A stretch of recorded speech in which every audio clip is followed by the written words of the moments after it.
మీరు సమాధానం చెప్పారు బొల్మూరి వెంకట్ గారు. నేను కూడా ఆ వీడియోలు చూసిన బయటలు విన్నాను.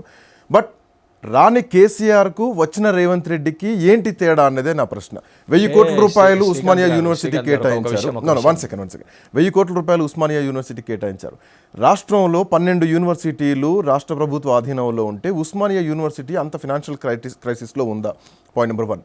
అండ్ ఉస్మానియా యూనివర్సిటీకి మీరు 1000 కోట్లు కేటాయిస్తే ఒక ఆర్భాటంగా బిల్డింగులు కడతామని చెప్పేసి గ్రాఫిక్స్ చూపిస్తున్నారే తప్ప ఒక 2-3 హాస్టల్స్ కడుతున్నారు, ఒప్పుకునేటువంటి విషయమే.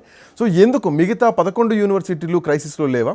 ఆ యూనివర్సిటీల పరిస్థితి 2 ఏళ్ల తర్వాత కూడా ఆ యూనివర్సిటీలను ఎందుకు మీరు పట్టించుకోవట్లేదు? యూనివర్సిటీలు అంటే మొదటగా ఫస్ట్ హైదరాబాద్ కానీ తెలంగాణ రాష్ట్రానికి కానీ మొట్టమొదటిగా బ్రాండ్ ఇమేజ్ లెక్క ఏ యూనివర్సిటీని మన ఉస్మానియా యూనివర్సిటీ, తర్వాత కాకతీయ యూనివర్సిటీ. 100% ఉస్మానియా యూనివర్సిటీలో ఏ రకంగా ముఖ్యమంత్రి గారు వెళ్ళి జియో ఇచ్చి దానికి సంబంధించిన దానిపైన సంపూర్ణంగా డెవలప్ చేస్తామని చెప్పినారు. అది రేపటి పిల్లల భవిష్యత్తు. మనము క్వాలిటీ ఆఫ్ ఎడ్యుకేషన్ ఇవ్వాల్సిన బాధ్యత అండ్ సరైన మౌలిక సదుపాయాలు అందించాల్సిన బాధ్యత ప్రభుత్వం పైన ఉంటుంది.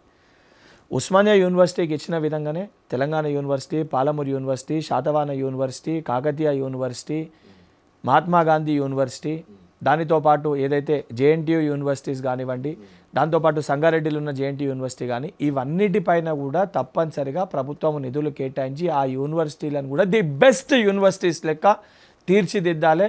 వరల్డ్ ర్యాంకింగ్ కానీ మన భారతదేశ ర్యాంకింగ్లో కానీ కూడా టాప్ 10 యూనివర్సిటీస్లో మన యూనివర్సిటీస్ ఉండే విధంగా చూడాలని ఒక ధ్యేయంతో, లక్ష్యంతో గౌరవ ముఖ్యమంత్రి గారు ప్రభుత్వం పనిచేస్తుంది. అండ్ దానితో పాటు ఆ స్టూడెంట్స్కి ఏదైతే యూనివర్సిటీస్ని మెరుగుపరచడంతో పాటు వారు ఏదైతే చదువుకున్న విద్యకి సరైన ఉద్యోగాన్ని కూడా వారికి వచ్చే విధంగా అటు ప్రభుత్వ రంగంలో ఉన్న ఖాళీల్లో మెరుగైన అవకాశాలు ఇప్పించే విధంగా, దానితో పాటు ప్రైవేట్ రంగంలో కూడా మరికొంత కంపెనీస్ని తీసుకొని వచ్చి ప్రైవేట్ రంగంలో కూడా ఉద్యోగ అవకాశాలని పెంచాలని ఒక ఉద్దేశంతో మొన్న జరిగిన గ్లోబల్ సమ్మిట్ కానీ, దానికంటే ముందు దావోస్ కానీ, సింగపూర్ కానీ ఇతర దేశాల్లో ముఖ్యమంత్రి గారు ఎప్పటికప్పుడు పర్యటిస్తూ ఇన్వెస్ట్మెంట్స్ని ఇక్కడ తీసుకొని వచ్చి తెలంగాణ రాష్ట్రంలో ఉన్న యువకులు అందరూ కూడా ఇతర దేశాలకు వెళ్ళడం కాదు, ఆ కంపెనీసే మన రాష్ట్రంలోనే ఏర్పాటైతే వాళ్ళందరూ కూడా ఇక్కడే ఆ కంపెనీలో పనిచేసుకుంటూ సొంతంగా వాళ్ళ కాళ్ళపైన వాళ్ళు నిల్చునే విధంగా వాళ్ళని ప్రయోజకులను చేయాలని చెప్పి ప్రభుత్వం కృషి చేస్తుంది.